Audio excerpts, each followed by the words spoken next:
रचि महेश निज मानस आई समय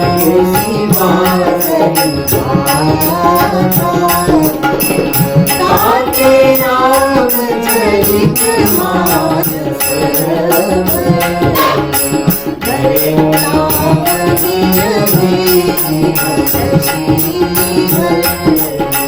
हरे नाम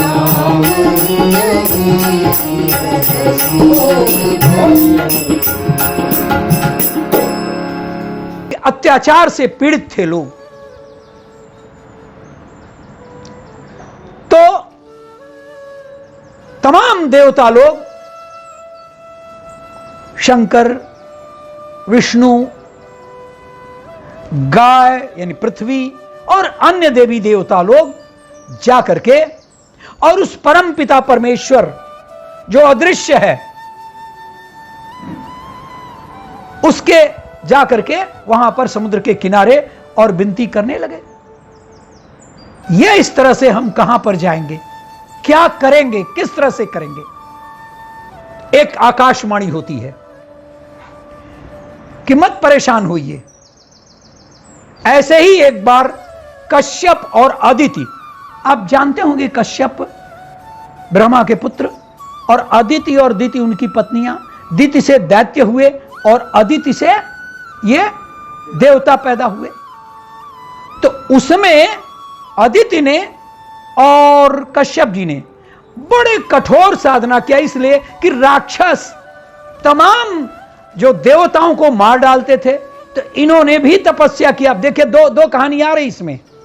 एक तरफ देवता लोग जाकर के उस भगवान की याचना कर रहे हैं और इधर कश्यप और अदिति भी भगवान से कह रहे हैं, पहले कहे थे।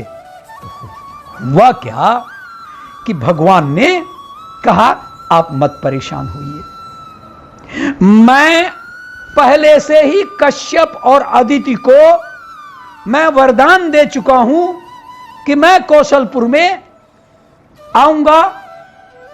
मेरे पिता होंगे दशरथ यानी आप यानी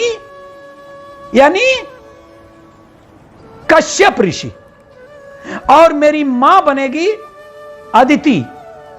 तो हे माताओं, हे देवताओं, आप मत परेशान होइए, मैं पहले से ही इसकी घोषणा कर चुका हूं। और कश्यप और अदिति ये लोग माता पिता हमारे होंगे, कौशलपुर में मैं जन्म लूंगा और 4 अंशों में जन्म लूंगा और इस तरह से मैं पहुंचूंगा।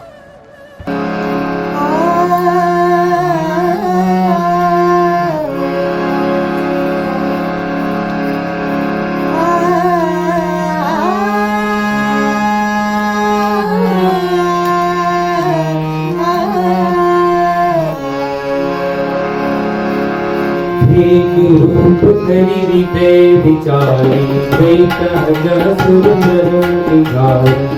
संवाद सुनाए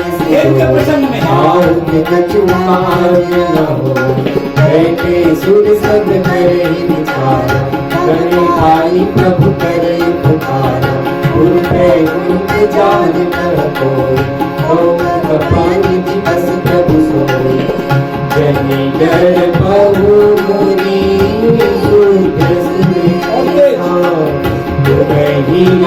की घरे नर बेसा असत मन अवतारा दिन कर बल सवार कश्यप अदिति महातपतिना जिनको मैं तू रघुवर दीना हे दशरथ कौशल्या रूपा कौशलपुरी प्रगट नरभूपा इनके चरण करियो गाई रघुकुल तिलक सुचारो गाई नारद वचन सत्य सब करि कर्म शक्ति समित करि मंगल भवन मंगल हारी प्रभु दशरथ अजिर बिहारी मंगल भवन मंगल हारी प्रभु दशरथ अजिर बिहारी।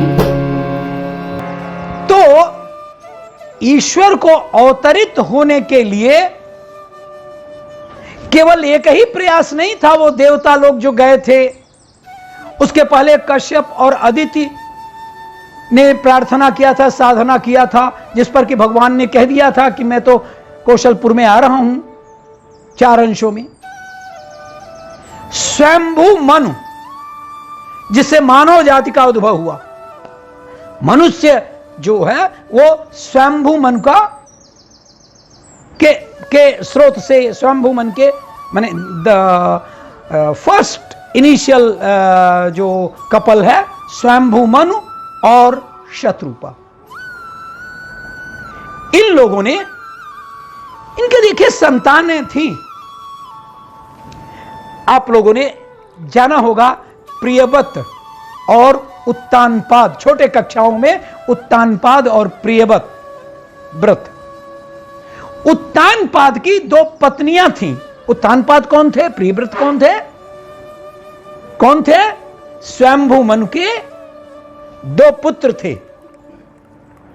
और उत्तानपाद की 2 पत्नियां थीं, एक सुरुचि और एक सुनीति। यह सुनीति थी जिसके पुत्र हुए ध्रुव, और सुरुचि के पुत्र थे उत्तम।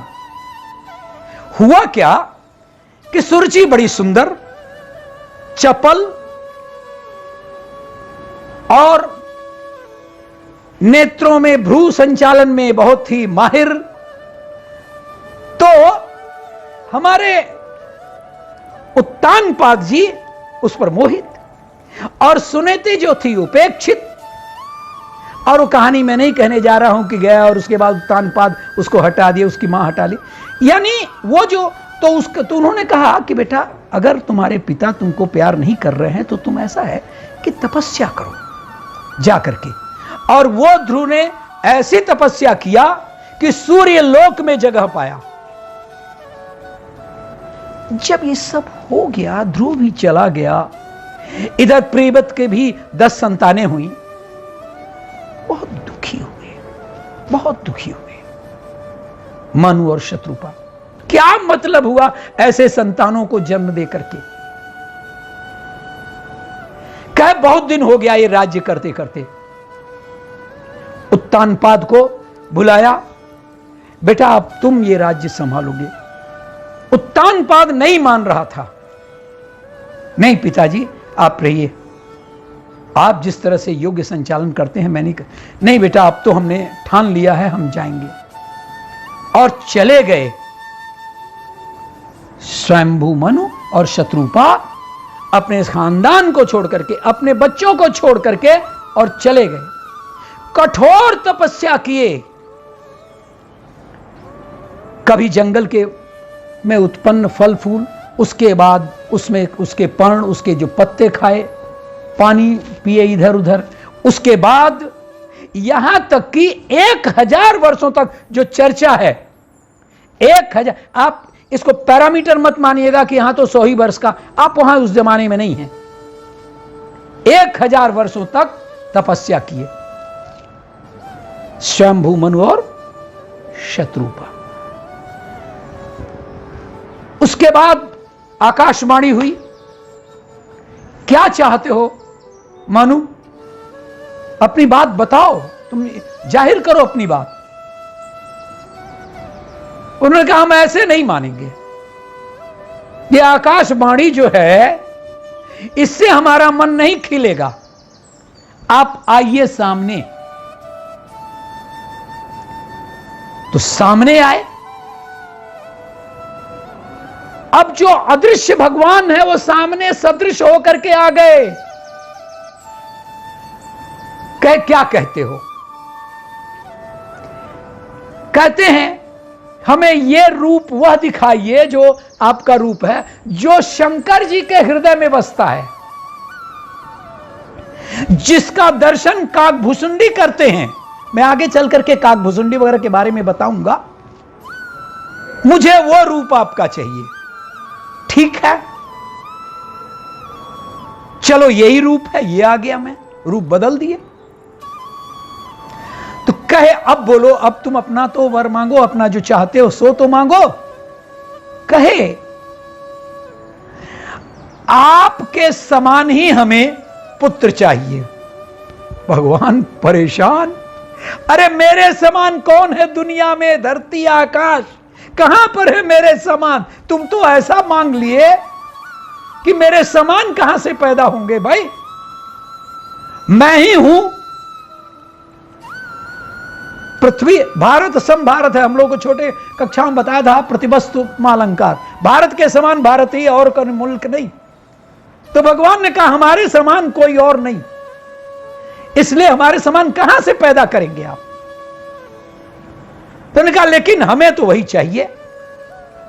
तो भगवान ने कहा तब तो यही होगा कि मैं खुद आऊं,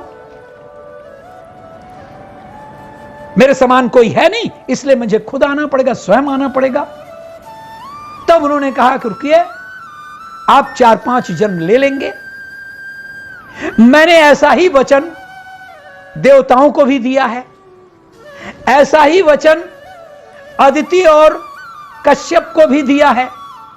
वही आपको भी कह रहा हूं कि दशरथ, राजा दशरथ के रूप में आप जन्म लेंगे और कौशल्या के रूप में शत्रुपा जी पैदा होंगी। तो लोगों ने कहा अरे उन्होंने तो ऑलरेडी इस बात को अदिति और कश्यप को दे दिया था, तो किसको किसको देंगे रे? एक अनार 100 बीमार। दशरथ और कौशल्या के रूप में अगर तुमको देंगे तो उनको नाराज करेंगे, उनको देंगे तो देवता लोग अप्रसन्न होंगे। तो कहे क्या कोई बुद्धिमान, अरे भाई उद्देहिया थोड़े आएगा, उस शरीरिया थोड़ा ना घुसेगा। कौशल्या जी के आत्मा है, अंश है। तो इन सब लोगों को प्रसन्न करने के लिए भगवान एक अंश के रूप में उनको, फिर उसके बाद अन्य जो देवी देवता हैं सब लोग मिलकर के और सारे देवताओं को कहा अब चलना है भाई अयोध्या। तो जितने देवता थे वानर के रूप में और जितने ये इनके अंश में थे, शेष जी थे, हैं, माया थी, सब लोगों को सीता जी और इन सब में, और अपने ही अंश को 4 हिस्सों में बांट करके, और आप जानते हैं कि कौशल्या जी के गर्भ से इनकी पैदाइशी हुई, दशरथ उनके पिता हुए। लेकिन अभी इसके पीछे बहुत ही रहस्यमय कहानियां हैं। आइए पहले इनसे सुन ले ये क्या कह रहे हैं। द्वादश अक्षर मंत्र जपहि सहित अनुराग, थोड़ा लाउडर। वासुदेव पद पंकज दंपति मन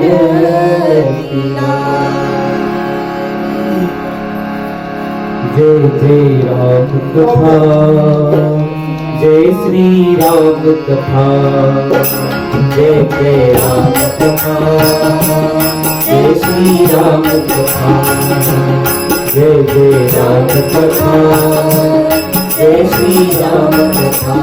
राम कथा से मिट जाती है, राम कथा से मिट जाती है, जन्म जन्म की व्यथा जय जय राम कथा, जय जय राम कथा, जय जय राम कथा, जय श्री राम कथा।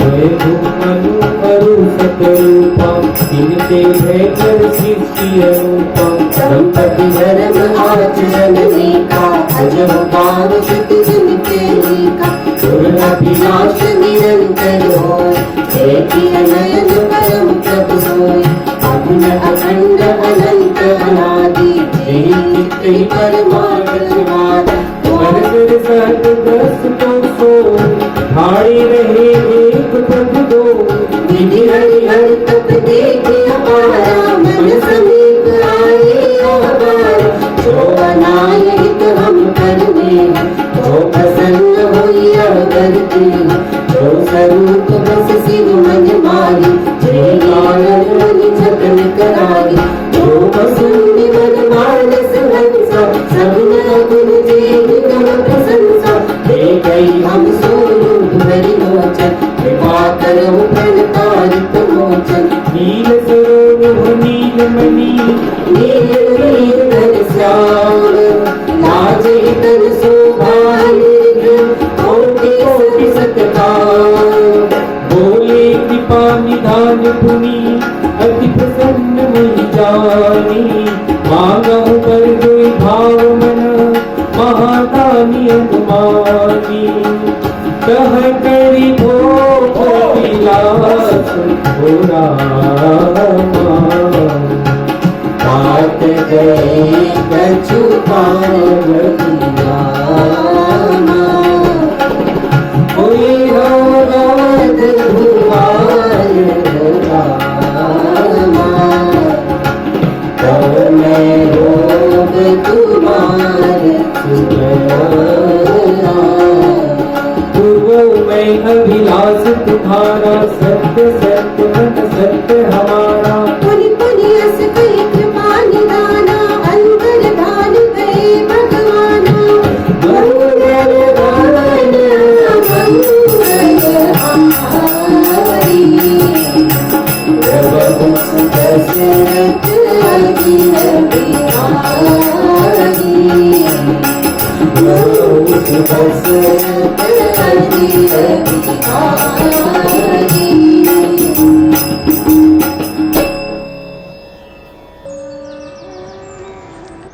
इधर ये तो हो गया कि अब भगवान राम के बारे में निश्चित हो गया कि उन्हें जन्म लेना है धरती पर, और लेना है जन्म दशरथ जी के यहां, और कौशल्या जी उनकी माता बनेगी। लेकिन उसके पहले दशरथ जी के एक संतान थी, वो कन्या थी, नाम था उसका शांता। लेकिन रे हतभागिनी शांता, क्या तुम्हारे किस्मत में क्या था, भाग्य में, कि वहां पर जो अयोध्या का नगर था, अयोध्या राज्य था, शांता के पैदा होने के बाद बारिश ही नहीं हुई, अकाल पड़ने लगा। लोगों ने कहा कि जब से महाराज के यहां यह शांता पैदा हुई है तभी से इस किस्म का अकाल है। लेकिन क्या करते, राजा दशरथ फेंक देते। एक तरफ तो प्रजाहित था, लेकिन संतान का मोह तो बहुत ज्यादा था। एक दिन की बात है, उनके घर पर रोमपाद जी पधारे और उनकी पत्नी वर्षिणी। सब लोग इसको दिमाग में रखिएगा कि सब जरूरी चीजें हैं।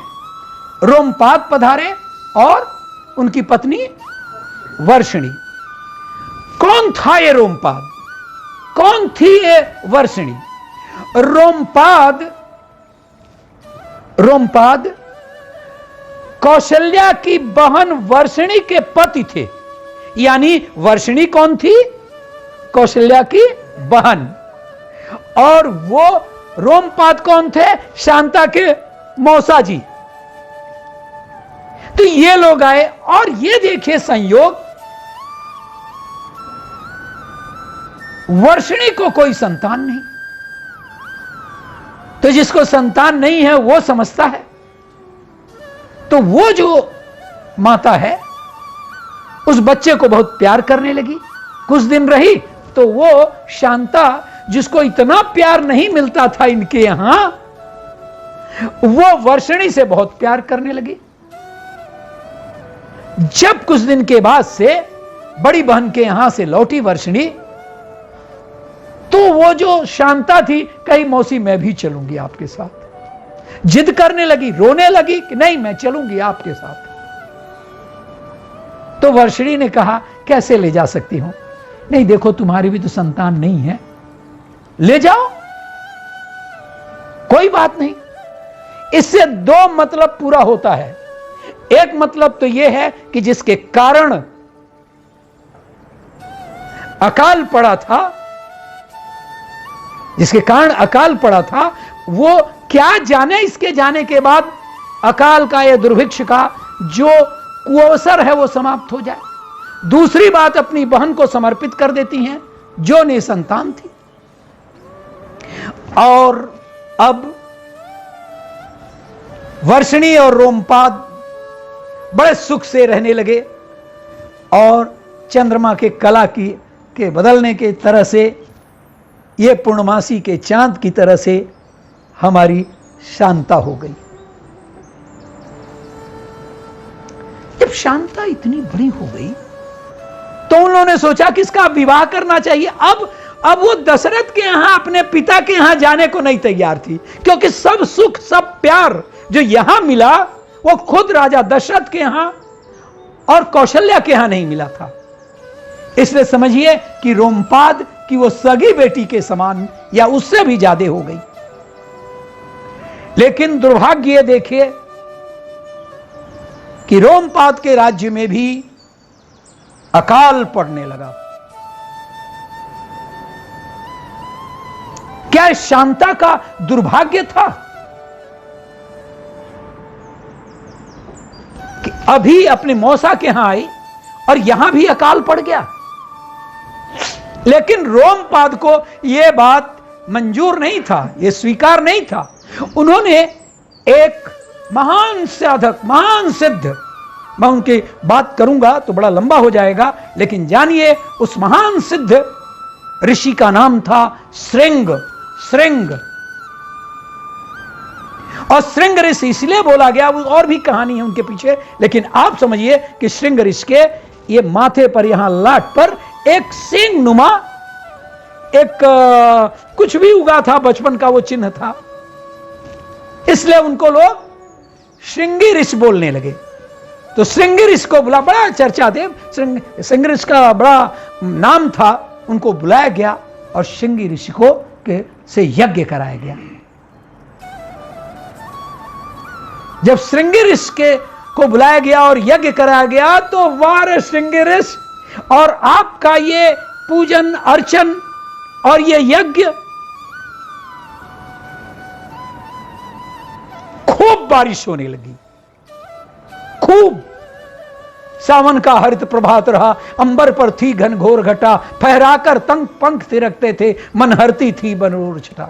पड़ रही फूही झीसी झिनझिन, पर्वत की हरी बनाली पर, पी कहां पपीहा बोल रहा तरतर की डाली डाली पर। ऐसी वर्षा, पशु पक्षी जानवर लोग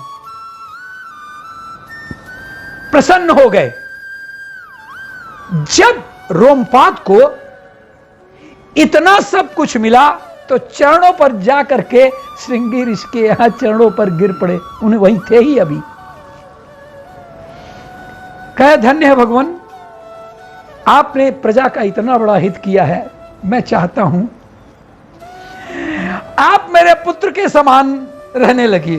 अरे क्या बात है, एक तो उधारी बेटी और फिर उधारी पुत्र का। नहीं, आप नहीं समझे, आप समझ गए होंगे मेरा क्या मतलब था। ये जो हमारी बेटी शांता है उसे मैं आपको समर्पित कर देना चाहता हूं।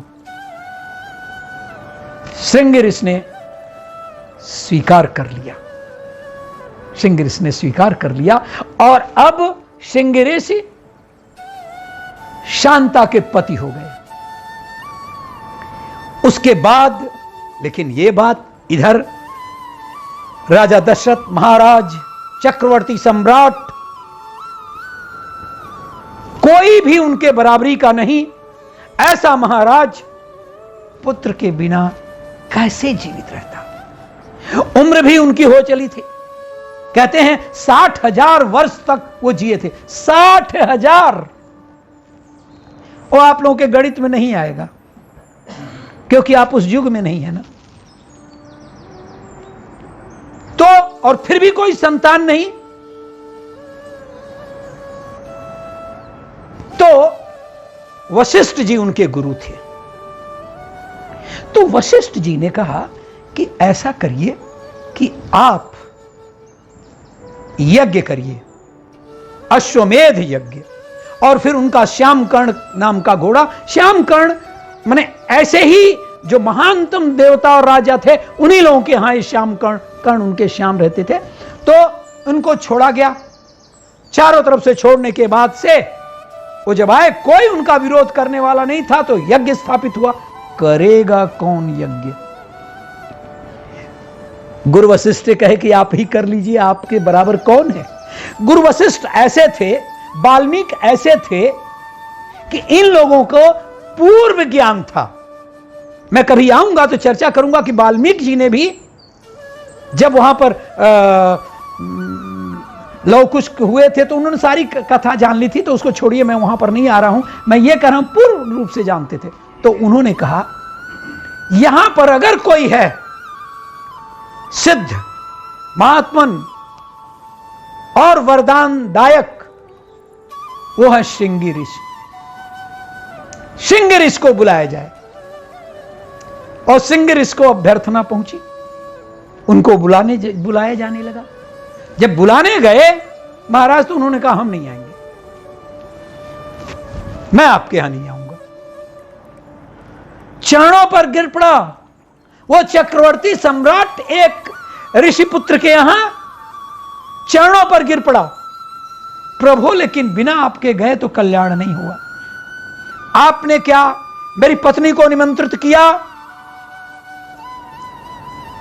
जानते थे कि रोमपाद ने श्रृंगी ऋषि से ही विवाह किया है, लेकिन डरते ये थे कि कहीं इसके हमारे क्षेत्र में आने से फिर ना अकाल पड़ जाए।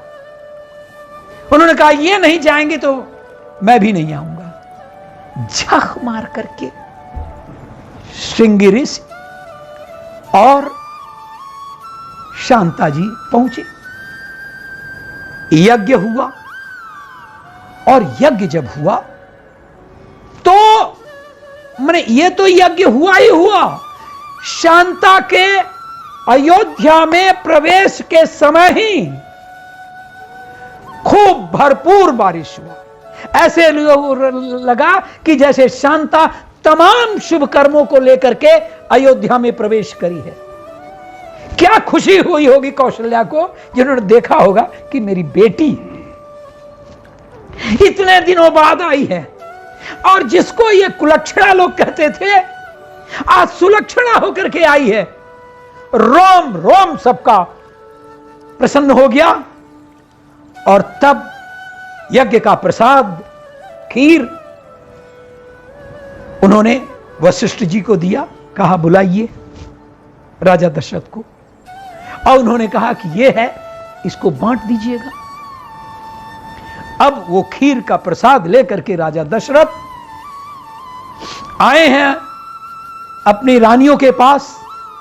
लेकिन सबसे पहले उनका दर्शन होता है कौशल्या के पास, और दूसरा दर्शन होता है कैकेयी के पास। तो क्या करें, इन लोगों को आधा आधा दे दिया कि ये आधा तुम खा लेना, ये आधा। अरे सुमित्रा किस लिए है भाई?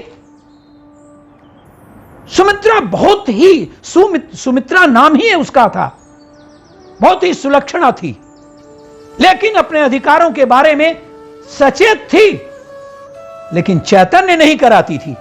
सुमित्रा शायद रामायण की अद्भुत पात्रा। सुमित्रा जब आएंगे चर्चा करूंगा, सुमित्रा के बारे में आपको बताऊंगा।